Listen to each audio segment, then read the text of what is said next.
Speaker number 2 is Yolanthe Smit. The speech title is Radical Self-Acceptance. Radical Self-Acceptance, Yolanthe Smit.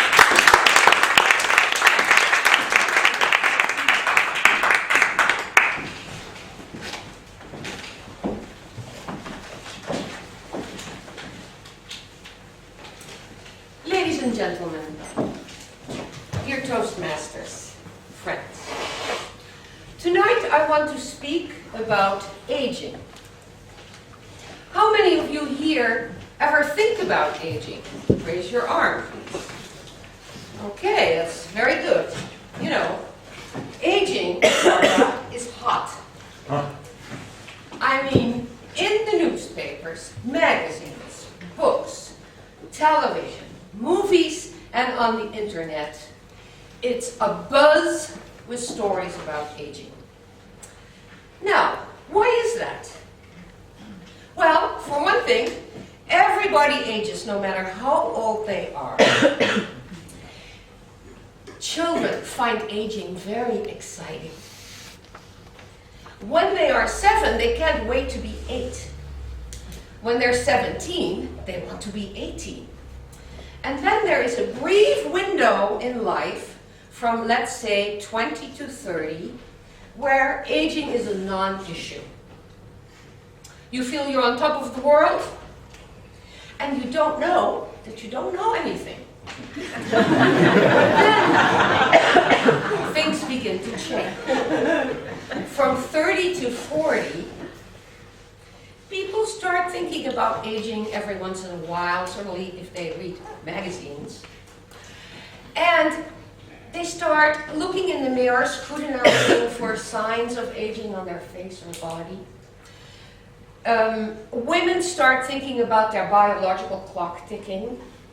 Men start thinking about success, career, fame, and fortune.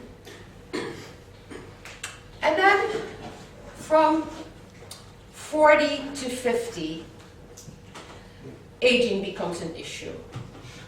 Middle age has arrived.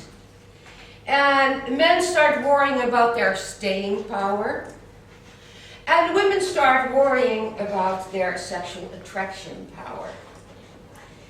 And then from 50 on up, it's all downhill.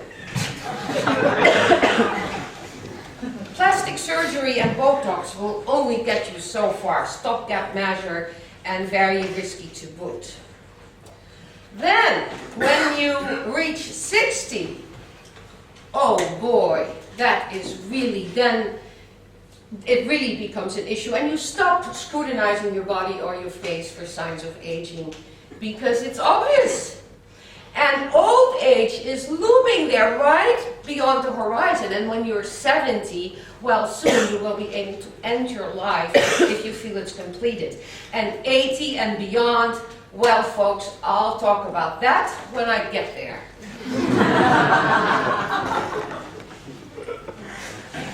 So,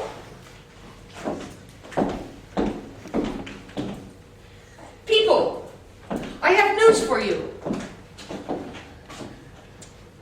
I have good news for you. Aging is emancipating. Aging is coming out of the closet.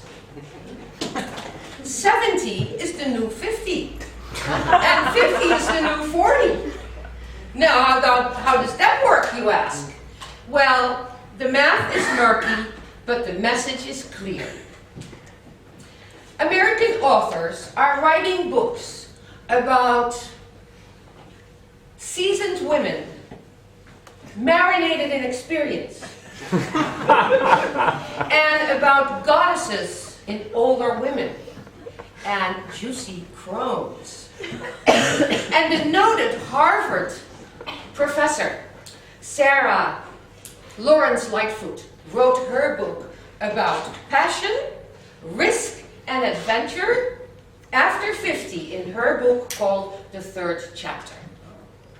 Now, I admit, there are two sides to aging. There is the attitudinal part, then there is the physical part.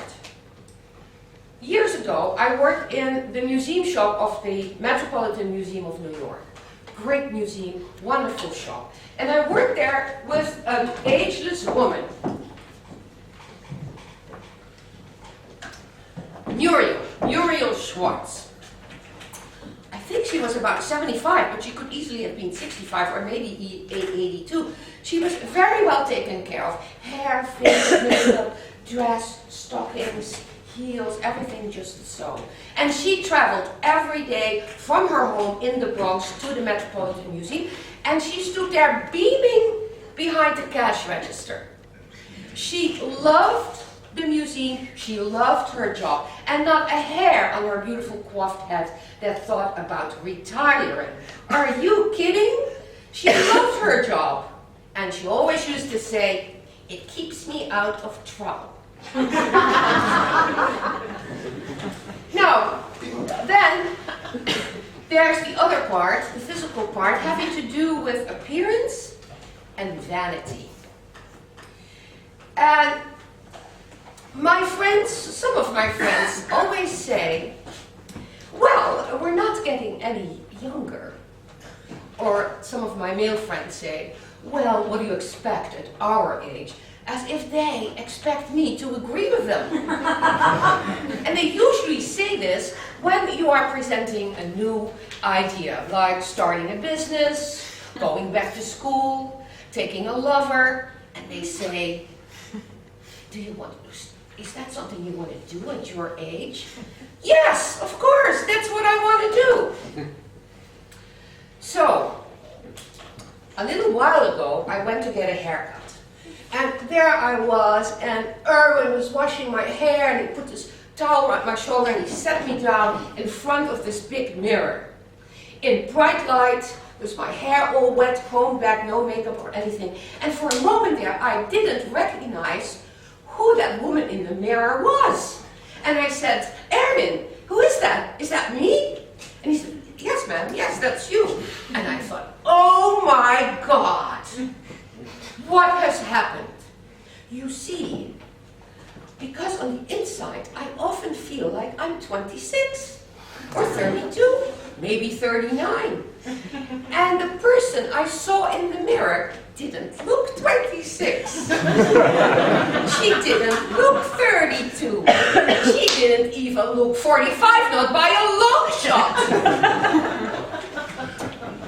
And people, right there and then, I had an epiphany. It came to me in bright, big capitals. Radical self-acceptance. And in slightly smaller letters it said, "Embrace your age." And I realized that radical self-acceptance was the key to my future happiness. So I said to Erwin, "Okay, Erwin, cut it short, go ahead." And I looked at myself and I said to myself, "Okay, Yolanthe, this is you. Look at it. This is you how you are now. Accept it. Accept the topography of your aging eyelids, the drooping of your earlobes." Erwin was blowing the hair from my neck. I looked at myself in the mirror and I smiled. I said, "Yeah, it's nice. It looks nice. It's short and it has body." Now, body is important, not only for your hair, but also for the rest of the body. Because the body is the vessel of wisdom and of love. The wisdom of the body and the love of being who you are. So therefore, embrace your age, embrace yourself, embrace your body, for everybody, no matter how old you are. And if you like that idea, you can come and talk to me at the end of the evening, or you can look at my website, embraceyourage.ning.com. Thank you.